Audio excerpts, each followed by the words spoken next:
There's always been something slightly rebellious about the GTS badge when it appears on an SUV, especially when it's attached to something like the Porsche Cayenne. By 2026 to 2027, that feeling hasn't gone away. If anything, the Cayenne GTS feels more like a quiet protest against the growing softness of performance SUVs. Because let's be honest, most luxury SUVs that claim to be sporty are really just quick in a straight line. They're impressive on paper, but emotionally distant once you actually drive them. The Cayenne GTS has never played that game, and thankfully, it still doesn't. Spending time looking into the latest evolution of the GTS, it's clear Porsche isn't trying to reinvent the formula. They're refining it, carefully, almost stubbornly, in a way that prioritizes feel over flash. The decision to keep a twin-turbo V8 at the heart of the GTS says a lot about Porsche's mindset. In an era where downsizing and electrification are creeping into every segment, the Cayenne GTS still leans into mechanical character.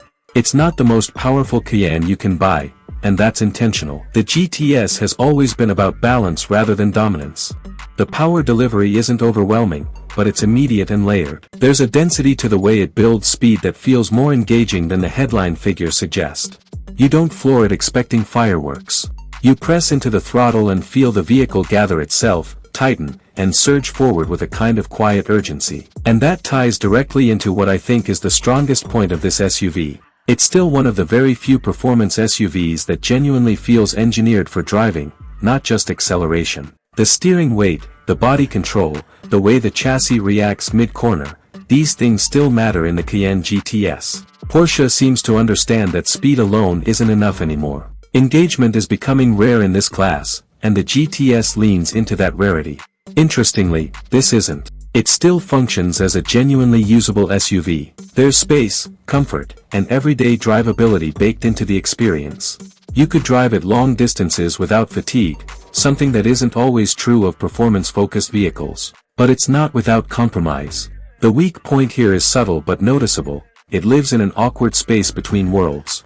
The GTS isn't as luxurious as some of its softer rivals, and it's not as extreme as the more powerful turbo models. That middle ground positioning, which enthusiasts love, can feel confusing to buyers who want either maximum comfort or maximum performance. In some markets, especially where badge hierarchy matters, buyers might gravitate toward the more obviously powerful version simply for status. The GTS demands a bit more understanding from its owner, and not everyone is interested in nuance.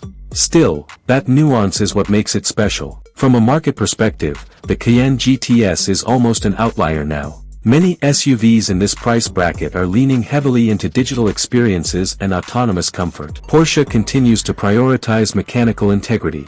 You feel that in the way the vehicle moves rather than what it displays. Another interesting detail is how the Cayenne platform continues to blur the line between performance and practicality without sacrificing either. Even in GTS form, it remains capable of tasks that would surprise people who associate the badge purely with sporty intent. It's a reminder that this isn't a track toy pretending to be an SUV, it's an SUV that happens to be deeply invested in driving quality. The 2026 to 2027 Cayenne GTS doesn't try to dominate its segment through numbers or spectacle. Instead, it quietly reinforces an idea that's becoming rare in modern automotive design, that performance is about feel, not just force. And in a market increasingly driven by trends and technology, that restraint feels almost radical.